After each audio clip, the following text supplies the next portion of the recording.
الحمدللہ رب العالمین والصلاة والسلام علی خاتم النبیین اما بعد فاعوذ باللہ من الشیطان الرجیم بسم اللہ الرحمن الرحیم. پڑھیے الصلاۃ والسلام علیک یا رسول اللہ وعلی آلک واصحابک یا حبیب اللہ. الصلاۃ والسلام علیک یا نبی اللہ وعلی آلک واصحابک یا نور اللہ. درود پاک کی ایک فضیلت سن لیتے ہیں. سرکار دو عالم صلی اللہ علیہ وسلم کا فرمان عالی شان ہے جس کا مضمون ہے کہ جو کوئی شخص مجھ پر دن بھر میں 50 مرتبہ درود پاک پڑھتا ہے کل بروز قیامت میں اس سے مصافحہ کروں گا.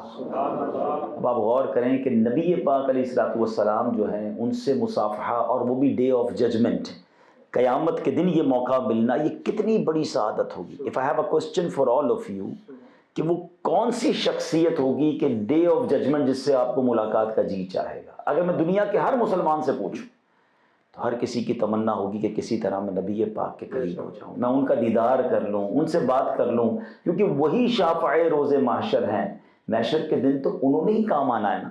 تو اللہ اکبر. نبی پاک کیا فرما رہے ہیں کہ جو 50 بار درود پاک پڑھے گا بروز قیامت میں اس سے مصافحہ کروں.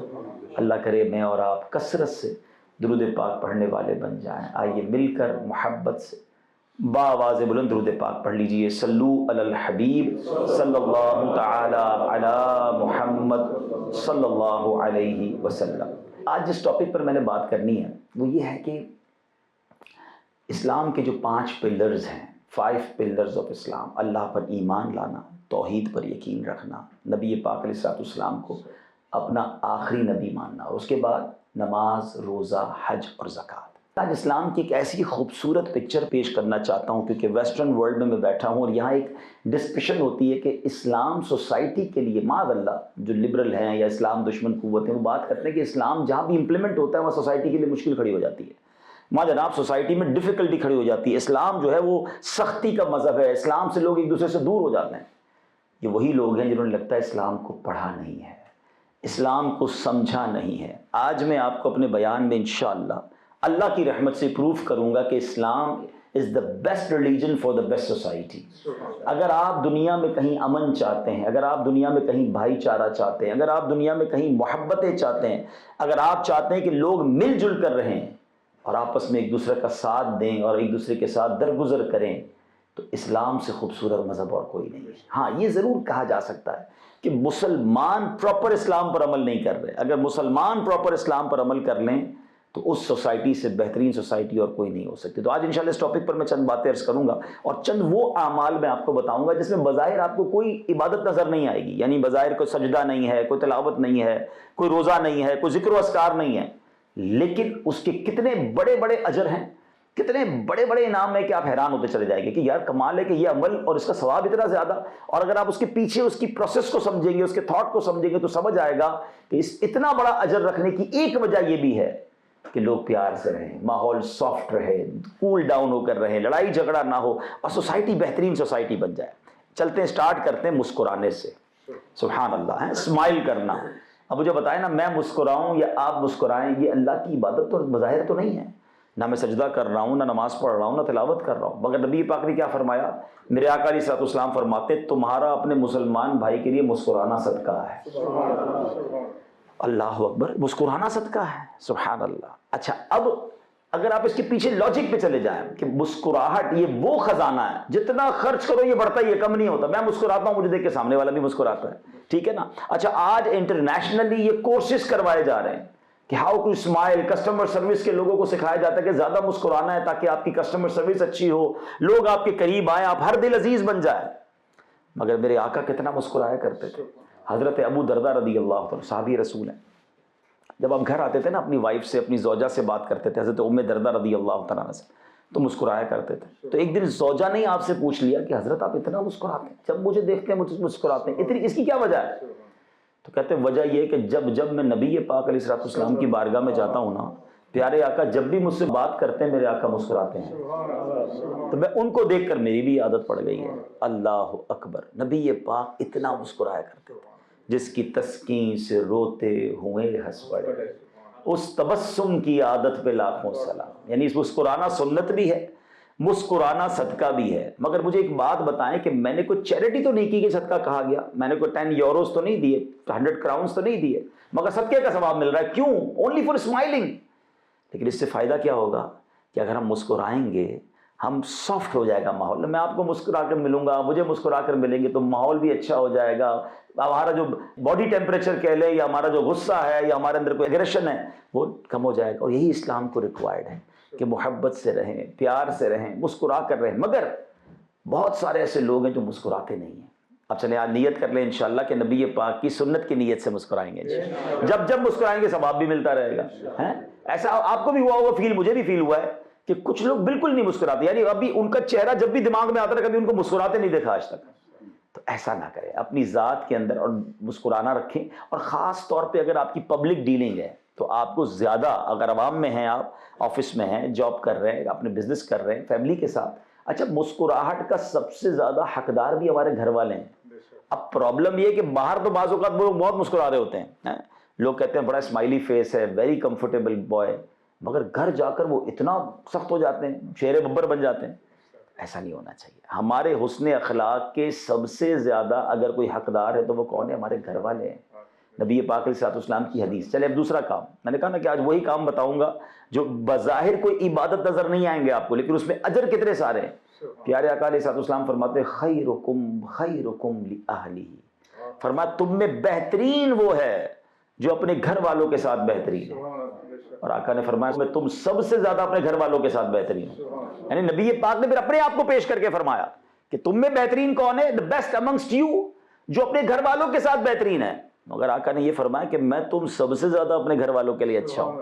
اور میرے آقا کا انداز کیا تھا؟ آپ نے پڑھا ہوگا، حسنین کریمین کو کاندھے پر اٹھاتے ہیں، گھر والوں کا سودا سلف بھی لاتے ہیں، بالکل فیملی ممبر کی طرح رہتے. ہمارا معاملہ کیا ہے؟ ہم باہر تو بڑے خوش اخلاق اور گھر جا کر ساری سختی ہیں. اچھا بعض اوقات ہم میں سے کچھ افسر ہیں، کچھ بزنس کے باس ہیں، کچھ جناب کسی پولیس کی پوسٹ پر ہیں، یا کوئی جناب اپنے علاقے کا کوئی چودھری صاحب ہیں، تو وہ گھر جا کر بھی وہی عہدہ جو ہے نا وہ ان کا سٹائل چل رہا ہوتا ہے. گھر بھی وہ انسپیکٹر ہی بنے ہوئے ہوتے ہیں، گھر جا کر بھی باس بنے ہوئے ہوتے ہیں، گھر جا کر بھی چودھری صاحب بنے ہوتے ہیں. یہ نہیں درست. گھر والے آپ کو گھر کا فرد دیکھنا چاہتے ہیں. نبی پاک نے کاندھوں پر اٹھایا نا حضرت حسنین کریمین کو. پیارے آقا سجدے میں جاتے تھے تو حسنین کریمین آپ کے کاندھوں پر حاضر ہو جاتے تھے. اس سے کیا مراد ہے؟ فلیکسیبل. آپ کی ازواج، آپ کی فیملی ویری کمفرٹیبل ود ہم. مگر کیا ہمارے گھر والے ہمارے ساتھ بہترین ہیں؟ اچھا یہ بھی جو پرابلم پتہ ہے کیا ہے، جو لوگ سخت ہوتے ہیں نا ان کو یہ بھی نہیں پتا ہوتا میں سخت ہوں. وہ کہتے نہیں میں تو بالکل ٹھیک ہوں، my family is very comfortable with me. آپ کہہ رہے ہیں نا کمفرٹیبل ہے، ان سے پوچھیے. اچھا بتا بھی نہیں سکتے کیونکہ بتا کے انہوں نے اور پھر ان کے پر سختیاں شروع ہو جانی ہیں. کس کی ہمت ہے؟ وہ کہتے ہیں کس کی مجال ہے کہ جو تجھ کو بتا سکے. تو اپنا ٹیسٹ خود لے لیں. کبھی کبھی اگر چیک کرنا ہونا کہ یار میرے جانے سے گھر والے کمفرٹیبل فیل کرتے ہیں، ڈیفیکلٹ فیل کرتے ہیں، تو آپ کبھی گھر میں جائیں نا اور نوٹ کریں بغیر بتائے کہ میرے گھر میں جانے سے پہلے سب کے چہرے اسمائلی تھے، مزاح ہو رہا تھا، باتیں ہو رہی تھی، میرے داخل ہوتے سب خاموش ہو گئے، ٹینشن کریٹ ہو گئی، ایمرجنسی نافذ ہو گئی، جلدی کوئی کھانا گرم کرو ورنہ خیر نہیں ہے، ٹائم پہ جوتے پالش نہیں ہوں گے تو خیر نہیں ہے، استری کپڑے نہیں ہوں گے تو خیر نہیں ہے. یہ والا ماحول نہیں ہونا چاہیے. ہم گھر میں داخل ہوں تو ماں کہے میرا بیٹا آ گیا، بہن کہے میرا بھائی آ گیا، بچے دوڑتے ہوئے آئے کہ ابو آ گئے، زوجہ کہے کہ میرے سرتاج آ گئے. Everybody become happy when we enter our house. Tension create نہ ہو جائے ان کو کہ یہ باہر ہی ٹھیک تھے. تو پھر آپ غور کریں کہ میں ایسا فرد نہیں ہوں جو گھر والوں کو ریکوائرڈ تھا. ویسے اس میں ایک اور بھی پرابلم ہے. مثال کے طور پہ میں آپ سے سوال کرتا ہوں، دو قسم کے والد ہوتے ہیں. ایک گھر میں داخل ہوتے ہیں تو بچے جو ہے وہ دوڑتے ہوئے آ جاتے ہیں کہ ابو آ گئے، یا آپ جیسے ہم میں سے بڑی عمر کے ہیں تو دادا آ گئے، وہ دوڑتے ہوئے آئے. اور ایک والد وہ ہوتے ہیں جب گھر میں داخل ہو تو بچے رضائی میں چھپ جاتے ہیں، جلدی سو جاؤ ابو آ گئے، کیونکہ انہوں نے آ کے کلاس ہی لینی ہے. تو مجھے بتائیں کہ ان دونوں میں سے کس والد کے پاس چانس ہے کہ وہ بچوں کی اچھی تربیت کر سکے گا، جس سے بچے قریب آئیں گے نا. ڈر کے آپ سے چھپ رہے ہیں تو آپ کیا سمجھائیں گے ان کو؟ تو اگر آپ بہترین تربیت بھی کسی کی کرنا چاہتے ہیں نا تو پہلے اس کے دل میں جگہ بنائیں. تو نبی پاک کا یہ دوسرا فرمان، پہلا مسکرانا اور دوسرا بہترین کون ہے؟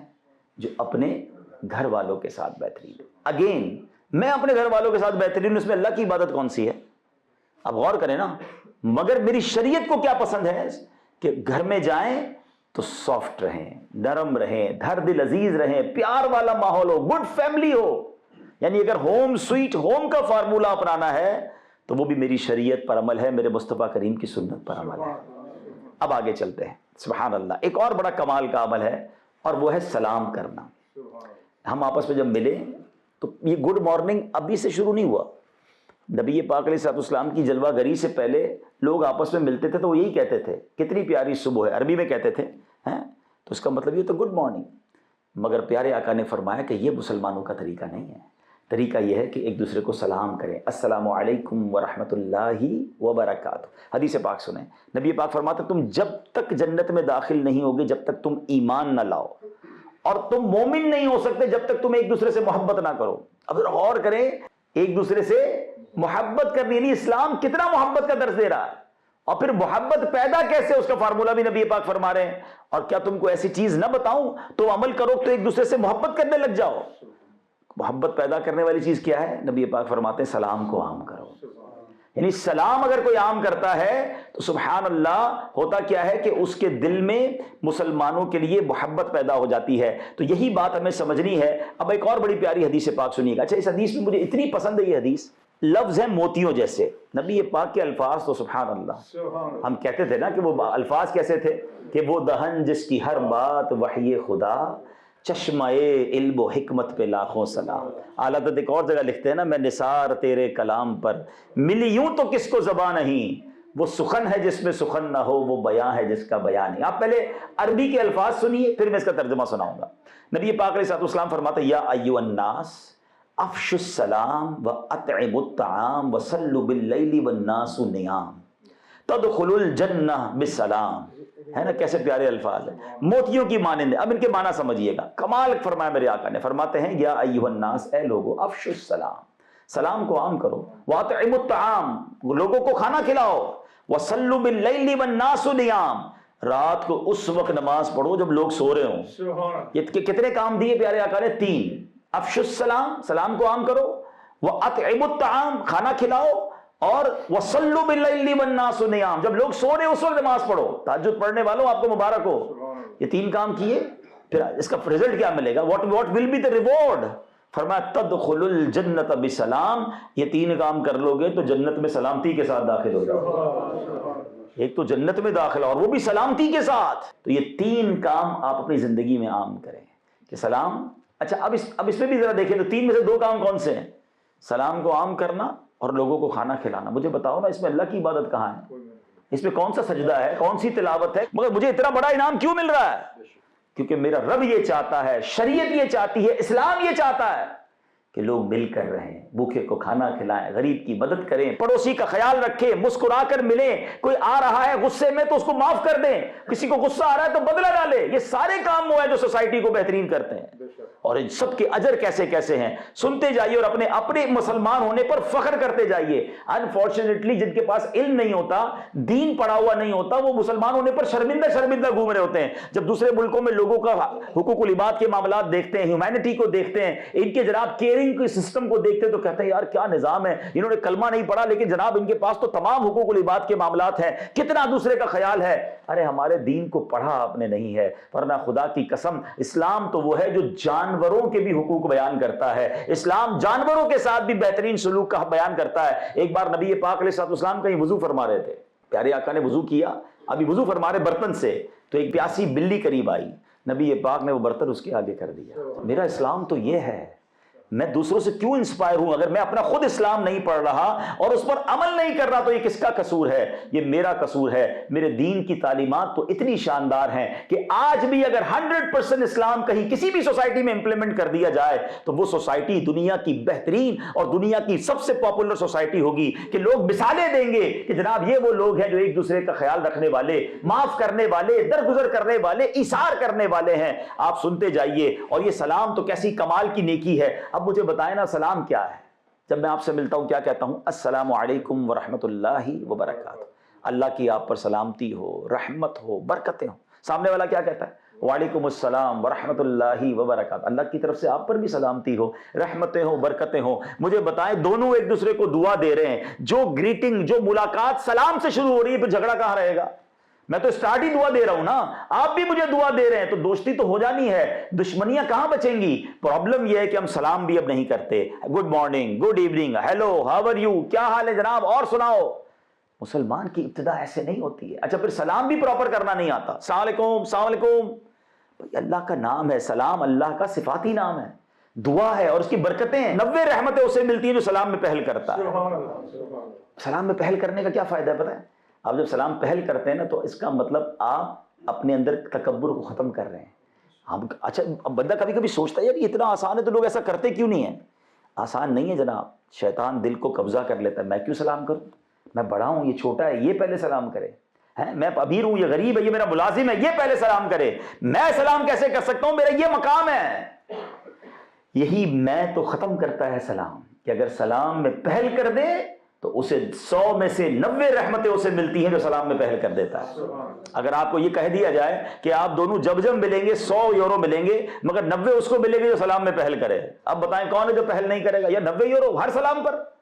مجھے بتائیں 90 یورو زیادہ یا 90 رحمتیں زیادہ؟ غور کریں۔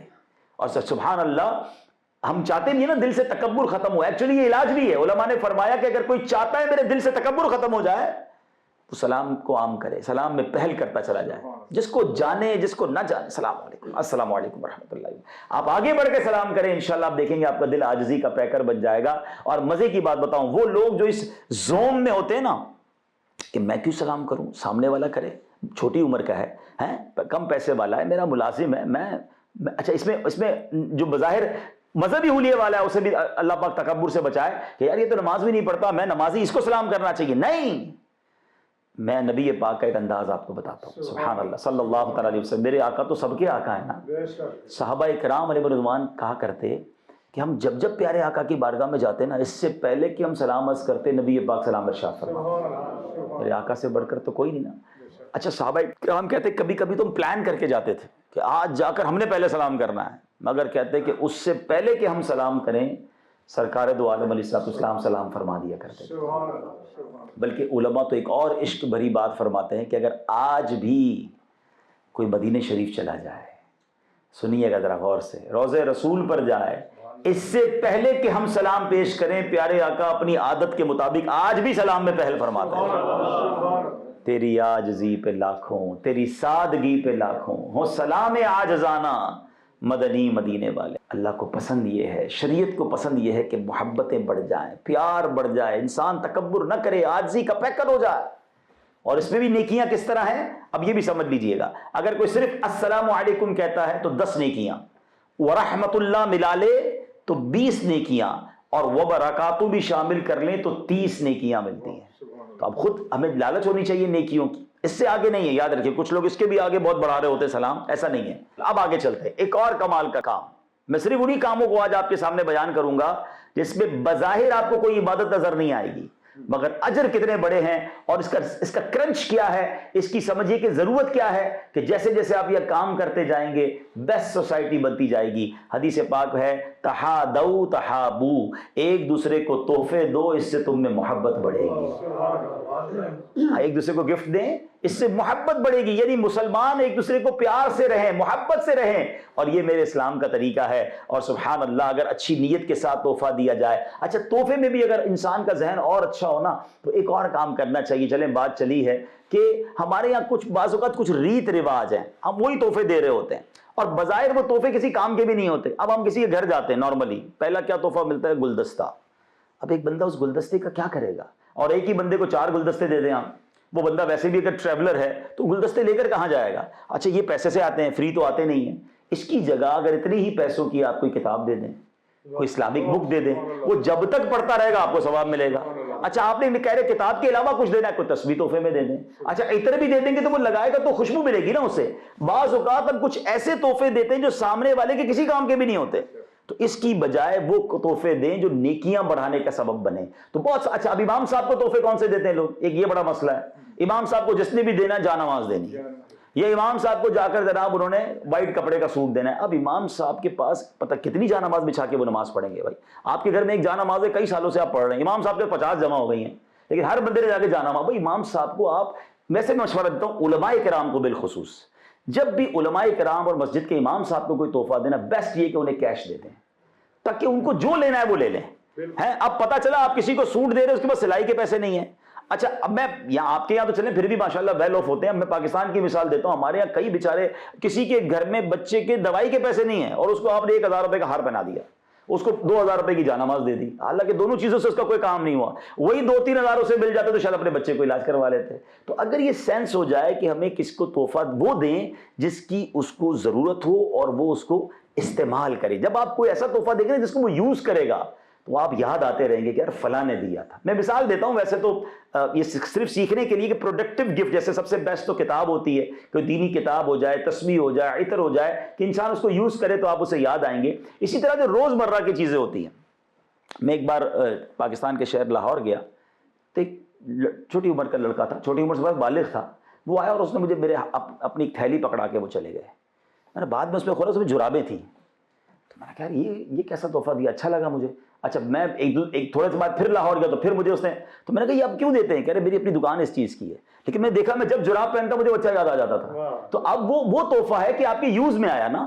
تو ہمیں کسی کو تحفہ دیں تو ایسا دیں جو اس کے استعمال میں ہو. لیکن میں واپس اپنے ٹاپک کی طرف آتا ہوں کہ تو بیسٹ اسلام کی جو خوبصورتی دیکھ رہے ہیں آپ کہ تحفہ دیں تو محبت بڑھے گی. اب ایک اور کمال کا کام, اور وہ ہے قرض دینا.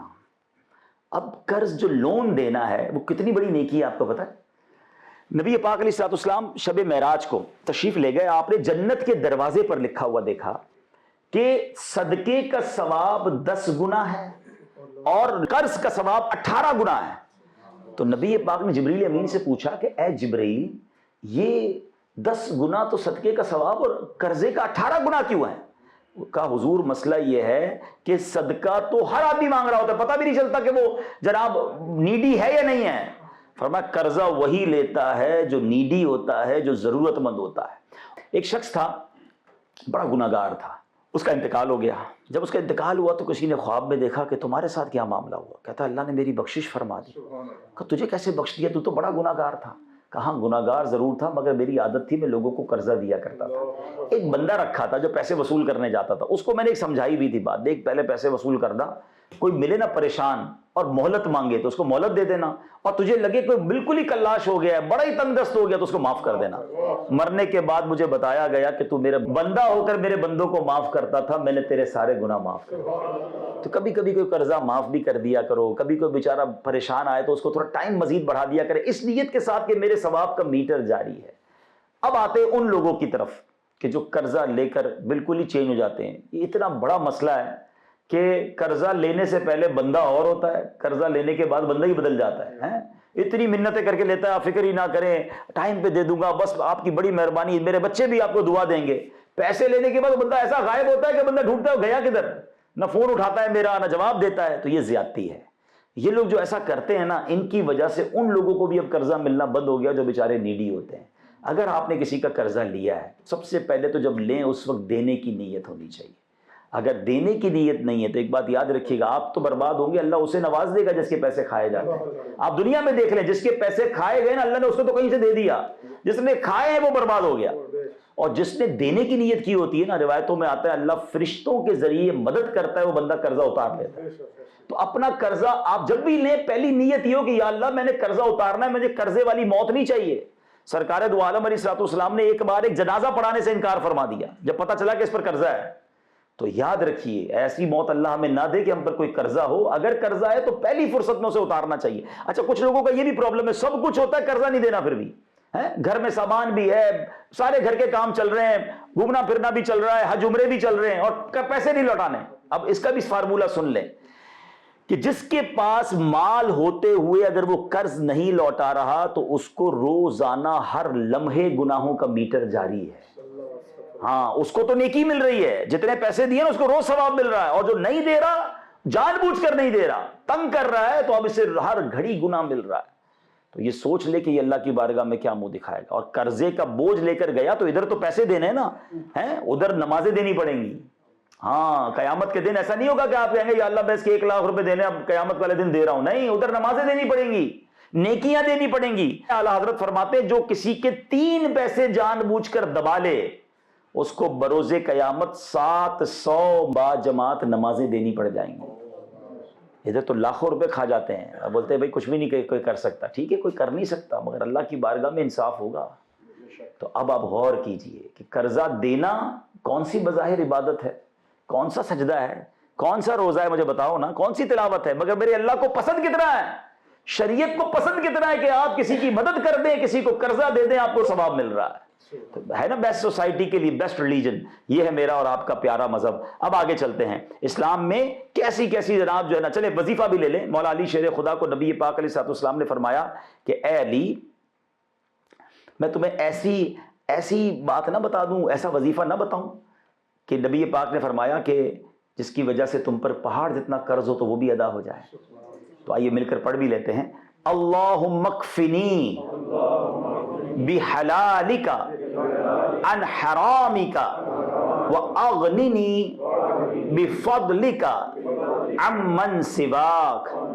سبحان اللہ. تو یاد رہے کہ یہ وہ وظیفہ ہے کہ بندہ پڑھتا رہے تو انشاءاللہ پہاڑ جتنا قرض بھی ہوگا تو اس کا حل ہو جائے گا. اچھا اب آتے ہیں ایک اور خوبصورت کام, وہ اتنی ضرورت ہے ہمارے معاشرے میں, اور وہ یہ ہے کہ انسان مسلمان جو ہے دوسرے مسلمان کو معاف کر دے. کوئی غلطی ہو گئی ہے معاف کر دے, بدلہ نہ لے. قرآن میں اللہ فرماتا وَلْيَعْفُوا وَلْيَصْفَحُوا, معاف کر دیں اور درگزر کریں. سبحان اللہ. نبی پاک علیہ الصلوۃ والسلام کے پیارے غلاموں سنو, ایک حدیث پاک ہے کہ حضرت موسیٰ علیہ الصلوۃ والسلام نے بارگاہ الہی میں عرض کی, اے میرے رب تیرا کون سا بندہ تیرے نزدیک زیادہ عزت والا ہے. آپ بھی چاہتے ہو نا اللہ کے نزدیک عزت والے ہو جائے. اصل میں ہمارا ایک اور فینومنا بڑا عجیب ہو گیا ہے کہ ہمیں لگتا ہے کہ عزت والا وہ ہے جس کی ذرا فالوور زیادہ ہیں, جس کے لائکس زیادہ ہیں, جس کے جناب ووٹ زیادہ ہیں, جس کو معاشرے میں گاڑیاں زیادہ ہیں, جس کے پاس پیسے زیادہ ہیں. ہم نے عزت والے کا کانسیپٹ ہی اور بنا لیا. بالخصوص کی جو سوشل میڈیا کی وجہ سے عزت ڈھونڈ رہے ہیں نا, پہلے ایک بات آج سمجھ لیں, بالخصوص میرے ینگسٹر جو یہاں بیٹھے ہیں, عزت کہتے کس کو ہیں؟ عزت اور شہرت میں پہلے فرق سمجھیے گا. شہرت اور چیز ہے, عزت اور چیز ہے. اگر پاپولیرٹی کی بات کریں نا تو سب سے زیادہ دنیا میں مشہور شیطان شاید پہلے دوسرے نمبر پہ ہوگا. کون ہے دنیا میں جو اس کو نہیں جانتا؟ شہرت ہے, عزت ہے نہیں ہے نا. فرعون کو کون نہیں جانتا؟ حامان کیا مشہور نہیں ہے؟ کیا قارون مشہور نہیں ہے؟ مگر اس کی وجہ شہرت کیا ہے؟ اللہ کا عذاب ان پر نازل ہوا, اللہ کے نافرمان ہیں. ہم کہتے ہیں جناب فالوور زیادہ, لائک زیادہ. تو سوشل میڈیا کا تو فارمولا یہی ہے کہ اے فار ایپل اور بی فار بال کہیں گے تو سب کون دیکھے گا, بی فار ایپل کہیں گے تو دنیا کہے گی کوئی نئی کوئی چیز لایا ہے. یعنی الٹی بات کریں گے, نیگیٹو بات کریں گے تو لوگ دیکھنا شروع کر دیں گے اور ہمارے فالوور بڑھ جائیں گے, ہمارے لائک بڑھ جائیں گے. پھر بے شک بات غلط ہو تو کیا ہے, اس کے لیے کوئی ناچ رہا ہے, کوئی گا رہا ہے, کوئی حرام کام کر رہا ہے, کوئی نیگیٹو باتیں کر رہا ہے, اور صرف اس لیے کر رہا ہے کہ مجھے کسی کی فالوور مل جائے, کسی کے خلاف باتیں کرے گا, کسی پہ جھوٹے الزام لگائے گا تاکہ لوگ دیکھیں تو صحیح. اچھا پھر اب تو ایک اور وہ تھمبنیل لگتا ہے نا, ایسے مشہور لوگوں کی 2-3 تصویریں لگا دیں گے تو اس سے کیا ہوگا, جب لوگ دیکھیں گے اس کے بارے میں کیا بات ہے, چلو بھائی ذرا کھولتے ہیں. اور اس وہ خوش ہو رہا ہے کہ اتنے سارے لوگ دیکھیں گے تو میرے ڈالر بن جائیں گے, میرے لائکس بن جائیں گے. یہ سوچتے نہیں ہیں کہ یہ ویڈیو جو حرام کی تم نے بنائی ہے جب تک چلتی رہے گی تب تک گناہ ملتا رہے گا, اور مر گئے قبر میں چلے گئے بغیر توبہ کیے تو ایسا نہ ہو کہ قبر میں بھی اس لیے مار پڑتی رہے کہ تمہارے مرنے کے بعد بھی یہ لوگ دیکھتے رہیں گے. یہ کیسی شہرت ہے یار؟ ہمیں عزت مانگنی ہے اللہ سے. اے اللہ تیرے نزدیک مجھے معزز بنا لے, تو مجھ سے راضی ہو جا. حضرت داتا گنج بخش علی حجویری کا اتنا شاندار قول ہے. میرے داتا فرماتے ہیں اس کا خلاصہ یہ ہے کہ خوش نصیب ہے وہ شخص کہ جسے دنیا میں لوگ کوئی بڑا آدمی نہ سمجھتے ہوں مگر اللہ کی بارگاہ میں وہ بڑا مقبول ہو. فرمایا بد نصیب ہے وہ شخص جس میں دنیا میں لوگ اسے بہت بڑا آدمی سمجھتے ہوں اور اللہ رسول کی بارگاہ میں اس کا کوئی حصہ نہ ہو. مجھے بتاؤ نا یار کون خوش نصیب ہے؟ اللہ راضی ہو گیا جس سے. دیکھیں جتنی فیم ہے یہ چند دنوں کی ہوتی ہے, ایک کریز آتا ہے, ایک ٹرینڈ آتا ہے, تھوڑے دنوں تک کوئی ٹرینڈنگ میں ہوتا ہے, اس کے بعد اس کا پتہ بھی نہیں ہوتا کدھر گیا وہ. یہ کون سی عزت ہے یار جو چند دنوں تک آپ نیوز میں رہے تو آپ کی عزت ہو گئی؟ عزت وہ ہے جس سے اللہ اور اس کے رسول راضی ہیں. دیکھو نا عزت ہے تو آج خواجہ غریب نواز کی ہے نا, 800 سال ہو گئے ہیں, آج بھی لوگ ان کا نام عزت سے لیتے ہیں. امام حسین کی عزت دیکھو نا, کربلا والوں کی عزت دیکھیں, آپ آگے چلیں تو مولا علی کی عزت دیکھیں, صحابہ کرام کی عزت دیکھیں. آج بھی نام لو تو سر ادب سے جھک جاتا ہے. اولیاء کرام میں دیکھیں تو داتا حضور کتنے سال صدیوں گزر گئی ہیں, دلوں میں بستے ہیں. اللہ والے جن سے اللہ راضی ہو وہ دنیا سے چلے بھی جائیں تو ان کی عزت باقی رہتی ہے. اور یہ اللہ کو ناراض کرنے والے زندگی میں ہی بے عزت ہو جاتے ہیں, تھوڑے عرصے تک مشہور رہیں گے. کتنے ایسے لوگ ہیں جو حرام کام کر کے عزت کمائی, مرنے سے پہلے ان کو اللہ معاف کرے ایسی بیماری لگ جاتی ہے کہ لوگ قریب نہیں جاتے. جنازے میں کتنے لوگ ہوتے ہیں یہ بتائیں نا, کون ان کو فاتحہ کرنے والا ہوتا ہے؟ کس کام میں لگ گئی ہے ہماری قوم کہ جناب ویڈیوز بنائیں گے, لائکس بنائیں گے, چاہے وہ حرام کرنا پڑے. یہ عزت نہیں ہے. حضرت موسیٰ نے اللہ سے کیا پوچھا کہ اللہ تیرے نزدیک سب سے بڑھ کر عزت والا کون ہے؟ اب جواب سن لیں. میرا رب فرماتا ہے کہ جو قدرت ہونے کے باوجود معاف کر دے, کنٹرول ہے, بدلہ لے سکتا ہوں. اچھا ہماری معافی بھی دو طرح کی ہے. ہم معاف اس کو کرتے ہیں جس کا کچھ بگاڑ ہی نہیں سکتے ہیں. یار اس کے تو بڑے رابطے ہیں بھائی, بہت بڑا آدمی ہے, بڑے اس کے تو گارڈ وارڈ ساتھ ہوتے ہیں, چلو یار معاف کیا. اس کو کیا معاف کیا بھائی, اس کو تم بگاڑ ہی کچھ نہیں سکتے. مزہ تو یہ ہے کہ آپ سامنے والے کو مسل سکتے ہو, سامنے والے سے بدلہ لے سکتے ہیں, اور پھر اللہ کی رضا کے لیے معاف کریں. یہ اصل معافی ہے نا. پھر کیا فرمایا اللہ نے, وہ سب سے بڑھ کر عزت والا ہے. اللہ اکبر. اے میرے پیارے اسلامی بھائیوں, اب یہ ایک حدیث یاد کر لیں, آپ کو انشاءاللہ زندگی بھر کام آئے گی. حدیث پاک کا خلاصہ ہے کہ جو معاف نہیں کرتا اسے معاف نہیں کیا جائے گا, جو رحم نہیں کرتا اس پر رحم نہیں کیا جائے گا. بس یہ یاد رکھنا, جب جی چاہے نا میں نے بدلہ لینا ہے, میں نے چھوڑنا نہیں ہے, میں نے اس کو تباہ کر دینا ہے, تو یہ یاد رکھنا کہ کوئی ہے جس کا مجھ پر بھی جو ہے نا آرڈر چلتا ہے. اور اللہ نے اگر مجھے پکڑ لیا نا, کیونکہ میری اور آپ کی خطائیں بہت ساری ہیں. اب مثال کے طور پہ شب قدر میں ہم نے ایک دعا بار بار پڑھی ہوگی آپ نے, کیا دعا تھی؟ اللہم انک عفو تحب العفو فاعف عنی. اے اللہ تو معاف کرنے والا ہے, معافی کو پسند کرتا ہے, مجھے بھی معاف کر دے. بیوٹیفل دعا ہے, بہت پیاری دعا ہے. مگر میں آپ سے ایک سوال کرنا چاہتا ہوں, یہ کیسی دعا ہے کہ میں اللہ سے تو عرض کر رہا ہوں میرے مولا مجھے میرے صغیرہ گناہ بھی معاف کر دے, میرے کبیرہ گناہ بھی معاف کر دے, مگر آپ سے کوئی پوچھے آپ نے اللہ کے بندوں کو معاف کیا؟ نہیں میں نہیں معاف کروں گا, میں تو انتظار میں بیٹھا ہوں, بس موقع نہیں مل رہا یار. اس کے بچے کی جس دن شادی ہوگی نا اس دن جا کے سب کے سامنے ذلیل کروں گا. اپنے بچوں کو بھی لوگ وصیت کر کے جاتے ہیں, بیٹا فلاں کو چھوڑنا نہیں, تو انہیں بدلہ لینا ہے, فلاں رشتہ دار کے گھر جانا نہیں ہے. یعنی خاندانی دشمنیاں پال کے بیٹھے ہیں, اور اللہ سے کیا کہہ رہے ہیں؟ اللہ تو مجھے معاف کر دے. یار یہ کیسی معافی ہے؟ اللہ سے یہ کہو نا کہ اے رب العالمین مجھے لوگوں نے ستایا بھی, دل بھی دکھایا, تکلیف بھی پہنچائی, مگر میں بندہ ہو کر تیرے بندوں کو آج معاف کرتا ہوں. اللہ تو کریم ہے نا, سب سے بڑا معاف کرنے والا ہے, تو بھی مجھے معاف فرما دے. یہ معافی اور ہے نا, مزیدار معافی ہے نا. تو یاد رکھیے گا جو معاف نہیں کرتا اسے معاف نہیں کیا جائے گا. اور ایک بات اور یاد رکھیں, بعض اوقات جو لوگ یہ کمزوروں پر روب جماتے ہیں نا, دبا دیتے ہیں, پریشر دیتے ہیں, ان پر ظلم کرتے ہیں. میں نے ایک بار بیان میں کئی بار یہ جملہ کہا ہے, میں پنجاب کے ٹریول پہ تھا, وہاں ایک جملہ سیکھا تھا, کسی پنجابی بھائی نے بتایا تھا. وہ کہتے ہیں بھائی ہمارے ایک جملہ بڑا مشہور ہے کہ مضبوط آدمی سے نہ ڈرو, ماڑے آدمی سے ڈرو. تو میں نے کہا یہ کیوں ماڑا کمزور کو کہتے ہیں؟ کہہ رہے اس لیے کہ مضبوط تو اپنا بدلہ خود لے لے گا, مگر جو کمزور ہوگا نا وہ بدلہ نہیں لے سکے گا, مگر اللہ کی بارگاہ میں فریاد کر دے گا. جب اس کی فریاد وہاں پہنچے گی نا تو پھر ظالم بچتا نہیں ہے, پھر سب کچھ برباد ہو جاتا ہے. کمزور آدمی کی ہائے سے ڈرنا چاہیے. تو ہمیں معاف کرنا ہے, درگزر کرنا ہے. اور سبحان اللہ, اب ایک اور ریوارڈ سنیے. اللہ کے حبیب علیہ السلام فرماتے ہیں, جس کا مضمون ہے کہ جو شخص یہ 3 کام کر لینا, اللہ اس کا قیامت کے دن حساب بھی آسانی سے لے گا اور اس کو جنت میں گھر بھی عطا فرمائے گا. اب مجھے بتائیں کون ہے جو یہ نہیں چاہتا کہ حساب بھی آسان ہو جائے اور جنت میں گھر مل جائے؟ ٹھیک ہے نا, کام 3 ہیں. ویسے ہی دل کے دروازے پر چوٹ کرنے کے لیے, دستک دینے کے لیے پوچھتا ہوں کہ اگر میں آپ کو ابھی اعلان کروں 3 کام کرنے میں سب کو ناروے میں ایک گھر مل جائے گا اپنا اونرشپ پہ.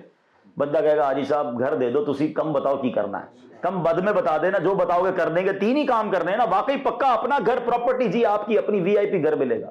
مجھے بتاؤ ناروے کا گھر اچھا یا جنت کا گھر اچھا؟ اللہ کے نبی کا وعدہ ہے نا, تو یقیناً ملے گا, حساب بھی آسان ہو جائے گا. اب کام 3 ہیں, تھوڑے مشکل ہیں, میں نہیں کہوں گا آسان ہے, لیکن کر سکتے ہیں آپ. کیا فرمایا؟ جو تمہیں محروم کرے تم اسے عطا کرو, جو تم پر ظلم کرے تم اسے معاف کر دو, جو تم سے توڑے تم اس سے جوڑو. یہ 3 کام کر لو, فائدہ کیا ہے؟ اللہ حساب آسانی سے لے گا اور جنت میں گھر بھی عطا فرمائے. سودا مہنگا تو نہیں ہے نا, سچ بتاؤ ہیں؟ جنت کا گھر کوئی ایکسپائری ڈیٹ نہیں ہے اس کی, یہاں تو مرنا ہے میں نے اور آپ نے, ادھر موت بھی نہیں ہے, ہمیشہ ہمیشہ جنت میں رہیں گے. تو بس صرف کرنا کیا ہے, ہو جائے کسی مسلمان سے غلطی معاف کر دیں, زیادتی کی ہے درگزر کر لیں. اس نے مجھے رشتہ داری توڑی ہے، میں جوڑ لوں. وہ مجھے نہیں دے رہا، میں اسے دینا شروع کر دوں. ہم کہتے ہیں میں بھی تحفہ نہیں دوں گا، اس کے گھر گیا تھا اس نے بھی تحفہ نہیں دیا تھا. میں اپنے بچے کی شادی میں اس کو نہیں بلاؤں گا، انہوں نے نہیں بلایا تھا. بھائی اس نے محروم کیا نا، آپ عطا کریں. اچھا اب دوبارہ آ جاتا ہوں اسی ٹاپک کی طرف. ان تینوں چیزوں میں اللہ کی عبادت بظاہر کون سی ہے؟ کون سا سجدہ ہے؟ کون سی تلاوت ہے؟ کون سے جناب اس کے اندر روزے ہیں؟ محروم کرنے پر عطا کرو، ظلم کرنے پر معاف کرو، جو تم سے توڑے اس سے جوڑو. بتاؤ اگر یہ کرنا ہم شروع ہو جائیں تو سوسائٹی کیسی ہو جائے گی؟ معاشرہ کتنا پیارا ہو جائے گا، پیار کتنا بڑھ جائے گا. یہ ہے میرا اسلام جو میں بار بار آپ کو بتانا چاہ رہا ہوں کہ اپنے مسلمان ہونے پر فخر کریں اور اس کو پڑھیں اسلام کو اور عمل کریں. اسلام سے بڑھ کر سوسائٹی کے لیے بہترین مذہب کوئی اور نہیں ہے. میں بس تو بہت ساری باتیں، 2-3 باتیں سپیڈلی عرض کر دیتا ہوں. میں کسی کو پانی پلاؤں کون سی عبادت ہے؟ کھانا کھلاؤں کون سی عبادت ہے؟ بظاہر کسی بے لباس کو لباس پہنائے، اللہ اس کو جنت کے لباس پہنائے. اٹ مینز ایک دوسرے کا لوگ ہاتھ پکڑیں، ایک دوسرے کی مدد کریں. پڑوسیوں کے حقوق کتنے پتہ ہے؟ ایک بار نبی پاک علیہ الصلوۃ والسلام صحابہ کرام علیہ رضوان کو حقوق بیان کر رہے تھے پڑوسی. اتنے حقوق بیان کیے کہ ایک صحابی نے کہا مجھے ایسا لگا کہ آج نبی پاک لگتا ہے پڑوسیوں کا ورثے میں بھی حق بیان کر دیں. اتنے حقوق ہیں، مجھے بتائیں نا کہ میں اپنے پڑوسی کا خیال رکھوں، یہ اس میں اللہ کی کون سی عبادت ہے بظاہر؟ مگر یہ اللہ کو پسند ہے کہ دو مسلمان اگر ساتھ رہ رہے ہیں ایک دوسرے کا خیال رکھیں، ایک دوسرے کی قدر کریں. تو اس طرح کی کتنی عبادتیں، کتنے ایسے کام ہیں کہ ہم اگر یہ کرتے چلے جائیں تو میرا رب راضی ہو جاتا ہے. ایثار کتنی بڑی نیکی ہے پتہ ہے؟ ایثار کس کو کہتے ہیں؟ مجھے بھی چاہیے اور آپ کو بھی چاہیے، کسی مسلمان کو چاہیے اور ہمیں بھی چاہیے. ہم وہ اپنے سے پہلے اپنے اوپر پریورٹی دے کے کسی مسلمان کو دے دیں. فرمایا جو ایثار کرتا ہے اللہ اس کی بخشش فرما دیتا ہے، بخشش کا پروانہ ہے. اور صحابہ کرام میں ایثار پتہ ہے کیسا تھا؟ ایک بار ایک صحابی رسول کے گھر پہ سری، بکرے کا جو سر ہوتا ہے نا، وہ تحفے میں آئی. عرب کے لوگ اسے بڑا پسند کرتے ہیں. صحابی رسول کے گھر آئی تو آپ نے سوچا کہ مجھے پسند تو ہے لیکن میرے برابر میں میرا بھائی رہتا ہے، وہ زیادہ خوش ہو جائیں گے، ان کو زیادہ ضرورت ہے. وہ تحفہ انہوں نے ادھر بھجوا دیا. جب ان کے گھر میں گیا تو انہوں نے سوچا کہ انہوں نے کہا مجھے تو پسند ہے لیکن میرے برابر میں پڑوسی کے گھر بھجواؤں گا زیادہ خوش ہوں گے. روایتوں میں آتا ہے 7 گھروں سے گھوم کر پھر پہلے صحابی کے گھر پہ پہنچے. ایوری وانٹ ٹو سیکریفائس، اگلے کا بھلا، دوسرے کا بھلا. کہ آج ہمارے اندر یہ عادت ہے. ہمارے مولانا ضیاء الدین مدنی رحمۃ اللہ تعالی علیہ، امیر اہل سنت کے پیر و مرشد، وہ ایک واقعہ سناتے ہیں. فرماتے ہیں کہ پہلے کے مدینے کے لوگ کیسے ہوتے تھے. فرمایا ایک مدینہ پاک کے بزنس مین کے پاس ایک شخص گیا اور جا کر کہتا ہے حضور یہ کپڑا مجھے چاہیے، مجھے ذرا دے دیجئے. آرڈر دیا اس نے. تو انہوں نے کہا میرے پاس یہ کپڑا ہے جو آپ مانگ رہے ہیں، مگر میری صبح سے سیل بڑی اچھی ہو گئی ہے. یہ سامنے جو میرے بھائی کی کپڑے کی دکان میں دیکھ رہا ہوں صبح سے فارغ بیٹھا ہے، آپ اس سے یہ آرڈر لے لیں تو اس میرے بھائی کا بھی بھلا ہو جائے گا. یہ ہے اسلام. اور آج حال کیا ہے؟ کسی کی دکان سے ہو کر کے ہمارے پاس آ جائے، ارے بھائی ادھر کدھر چلے گئے، وہ تو 2 نمبر آدمی ہے، کبھی مت جانا بھائی اس کے پاس. ہم سے کوئی کسی اور مسلمان کا پوچھے تو اس کی برائی بیان کرنی ہے. اصل میں ہمارے مائنڈ سیٹ میں یہ بیٹھ گیا کہ جب تک یہ نیچے نہیں ہوگا میں اوپر نہیں ہوں گا، اس سے چھن کر مجھے ملے گا تو مجھے ملے گا. یہ ہے ہی بے وقوفی، یہ حسد نہیں تو کیا ہے. ایثار یہ ہے. ہمیشہ یاد رکھیں کسی کے روزگار بڑھنے سے آپ کا روزگار کم نہیں ہو سکتا. جو میرے نصیب میں ہے وہ مجھے مل کر رہے گا، جو میرے نصیب میں نہیں وہ مجھے کوئی دے بھی نہیں سکتا. تو ہمیں دوسروں کا بھلا سوچنا ہے. اور بڑا پیارا ایک جملہ یاد کر لیجئے، کام آئے گا. سب کا بھلا سب کی خیر، سب کے بھلے میں اپنی خیر. ذرا مل کر دہرا لو، سب کا بھلا سب کی خیر، سب کے بھلے میں اپنی خیر. آپ دوسروں کا بھلا سوچیں، آپ کی خیر ہی ہونی ہے. اور جو دوسروں کا برا سوچتے ہیں نا وہ اپنی کھودے ہوئے گھڑے کے اندر جا کے گر جاتے ہیں. حسد اسی چیز کا، برائی کا نام ہے. پازیٹو سوچیں، اچھا سوچیں. اللہ کریم ہے، اللہ نے اس کو دیا وہ آپ کو بھی دے سکتا ہے. آپ یہ کیوں سوچتے ہیں اس کا چھنے گا پھر مجھے ملے گا؟ نہیں جناب، میرا رب کے خزانے بھرے ہوئے ہیں. وَتُعِزُّ مَن تَشَاءُ وَتُذِلُّ مَن تَشَاءُ بِيَدِكَ الْخَيْرُ. بہرحال میرا وقت پورا ہو گیا، ورنہ تو ایسی ایسی باتیں دماغ میں مزید آ رہی ہیں کہ کتنے ایسی نیکیاں ہیں کہ بظاہر اس میں کوئی اللہ کی عبادت نظر نہیں آتی ہے، مگر کہیں مغفرت کے وعدے ہیں، کہیں جنت کے وعدے ہیں، کہیں شفاعت کے وعدے ہیں، کہیں نیکیوں کے وعدے ہیں، کہیں رحمتوں کے نزول ہو رہا ہے، کہیں برکتیں مل رہی ہیں، اللہ کی رضا مل رہی ہے. تو سبحان اللہ، کیسا پیارا مذہب ہے. مسئلہ یہی ہے کہ میں دین سے دور ہو کر اگر اسلام کو سمجھنے کی آپ کوشش کریں گے سمجھ نہیں آئے گا. اسلام کو پڑھیں، اسلام کے اندر آئیں، پریکٹسنگ مسلم بن جائیں. آخری بات، اس بات کو اور اچھے انداز سے سمجھنے کے لیے ہم پر 2 بڑے حقوق ہیں، حقوق اللہ اور حقوق العباد. ٹھیک ہے؟